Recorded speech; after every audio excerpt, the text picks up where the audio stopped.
अजमेर में महर्षि दयानंद सरस्वती विश्वविद्यालय का 38वां स्थापना दिवस समारोह शुक्रवार को उल्लास के साथ मनाया गया। इस अवसर पर कुलपति सचिवालय स्थित स्वराज सभागार में आयोजित समारोह के मुख्य अतिथि अजमेर उत्तर के विधायक व राजस्थान विधानसभा के अध्यक्ष वासुदेव देवनानी रहे।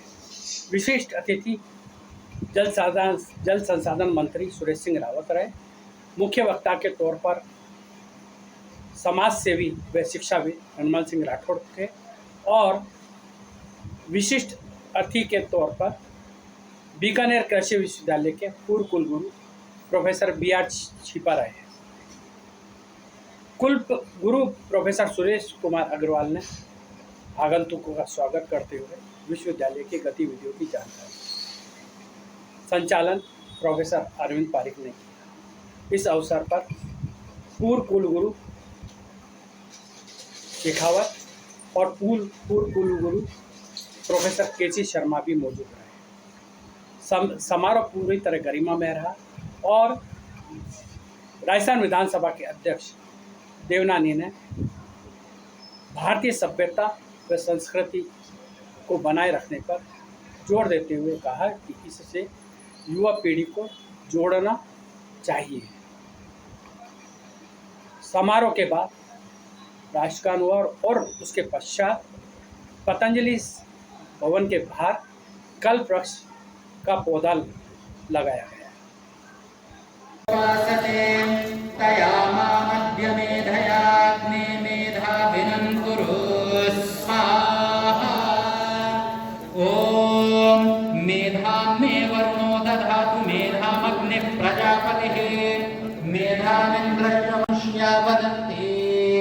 स्वाहा। ओम आदित्या रुद्रा वसवस्तु नीता द्यावाक्षामा पृथिवी अंतरिक्षं सजोषसो यज्ञमवन्तु देवा ऊर्ध्वं कृण्वन्त्वध्वरस्य केतुं स्वाहा। ओम सदसस्पतिमद्भुतं प्रियमिन्द्रस्य काम्यं सनिम्मेधामयाशिषं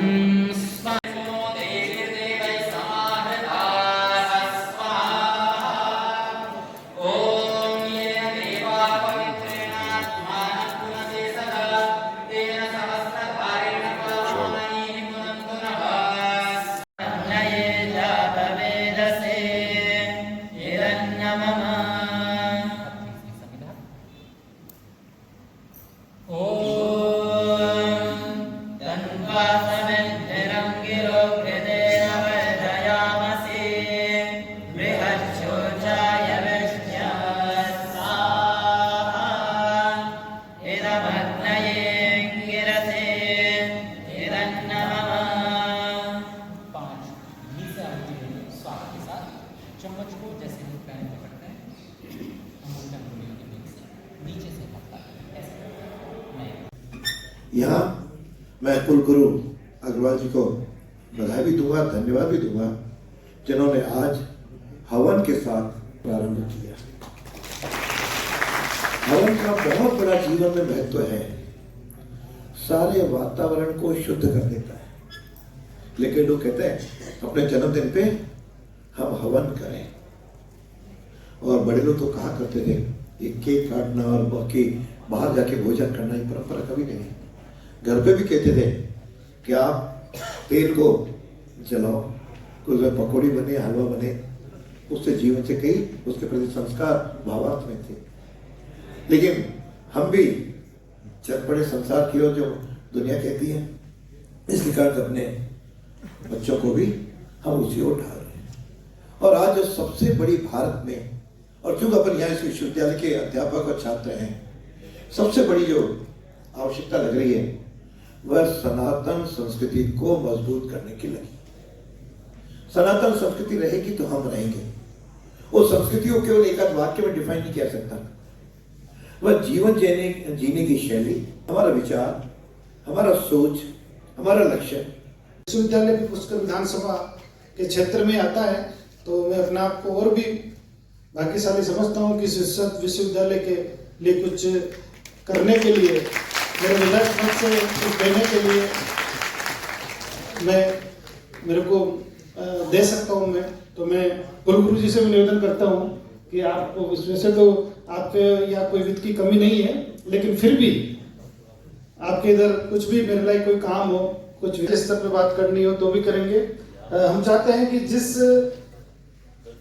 स्तर का हमारा विश्वविद्यालय होना चाहिए, काफी कमी खामियां हैं अभी, क्योंकि घर में अपन बात कर रहे हैं तो हम सब सरकार में हैं, हम सब की साझा जिम्मेदारी है कि इस विश्वविद्यालय के विकास के लिए जितने भी प्रयास होने चाहिए हम करें। चाहे इस विश्वविद्यालय की बहुत बड़े भूभाग का अतिक्रमण हो रखा है तो उसको मुक्त कराने के लिए भी आपके सहयोग से हम सब मिलकर, हमारे बीच में हमारे माननीय अध्यक्ष जी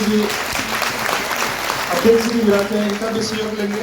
विधानसभा के अध्यक्ष जी भी, आप भी शिक्षा मंत्री रहे, प्रमुख शिक्षाविद थे, तो अपन सब मिलकर इस विश्वविद्यालय की जो समस्या है एक एक करके उस समस्या का हम समाधान करें।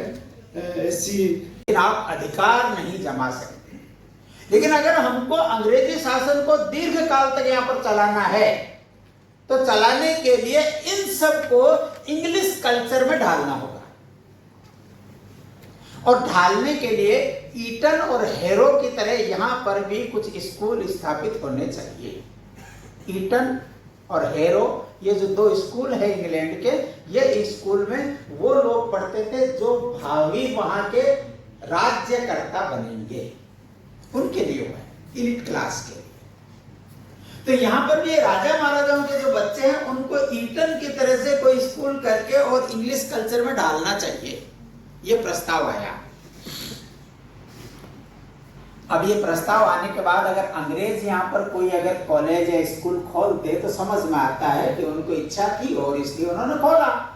लेकिन दुर्भाग्य ये है कि जो गुलाम बनाने के लिए, मानसिक गुलाम बनाने का एक प्रस्ताव प्रस्तुत कर रहा था, उस प्रस्ताव के समर्थन में यहाँ के राजा महाराजाओं ने अपने हाउस बनाए। आप मेयो कॉलेज में जाना तो यहाँ की जितनी बड़ी रियासतें हैं उनके हाउस हैं, जिसमें उनके बच्चों को रहने के लिए स्थान मिलता था। और भारत का ईटन के वो गर्व का अनुभव करते हैं। उद्देश्य क्या था? उद्देश्य ये था कि यहाँ इस दिशा में मुझे आगे बढ़ना है। मित्रों, हमारा विश्वविद्यालय, जैसा कि अभी देवनानी साहब कह रहे थे, विश्वविद्यालय में बहुत कुछ हुआ है, लेकिन बहुत कुछ होना शेष भी है। और इसलिए जब मैं विश्वविद्यालय की ओर देखता हूँ, क्योंकि मुझे ज़्यादा समय नहीं हुआ है, 8-10 दिन ही हुए हैं, लेकिन मैं जब विश्वविद्यालय की ओर देखता हूँ तो मुझे लगता है कि यहाँ संस्कृति एवं समकालीनता का अनूठा संगम है। एक तरफ वैदिक ऋचाएँ हैं, हमारा योगा विभाग है, तो दूसरी तरफ हम बहुत आधुनिक विभागों का संचालन भी, शिक्षण संचालन भी यहाँ पर करते हैं। यहाँ केवल शिक्षा एक सूचना नहीं है बल्कि बोध है। और जब बोध की बात करता हूँ तो इंफॉर्मेशन और इंटेलेक्ट में मैं अंतर करता हूँ, जो माननीय हनुमान सिंह जी बता रहे थे। और उस बोध को हमें हमारे शिक्षकों के माध्यम से विद्यार्थियों तक पहुँचाना है। जैसा कि वासुदेव देवनानी जी कह रहे थे कि विद्यार्थी तब तक क्लास में नहीं आएगा जब तक उसको ये आत्मविश्वास नहीं हो कि मुझे कुछ एक्स्ट्रा सीखने को मिलेगा। उस एक्स्ट्रा सीखने की, क्योंकि विद्यार्थी आज केवल जवाब नहीं चाहता बल्कि वो ये कला भी जानना चाहता है कि मुझे किस तरह से प्रश्न करना है। उस प्रश्न करने की कला को भी मुझे सिखाना होगा। और इसलिए जैसे कि हमारे एनईपी में बात की गई है, एनईपी कहती है कि learning is not very difficult, how to learn, but the more important thing is how to learn to unlearn. हमारे दिमाग में जो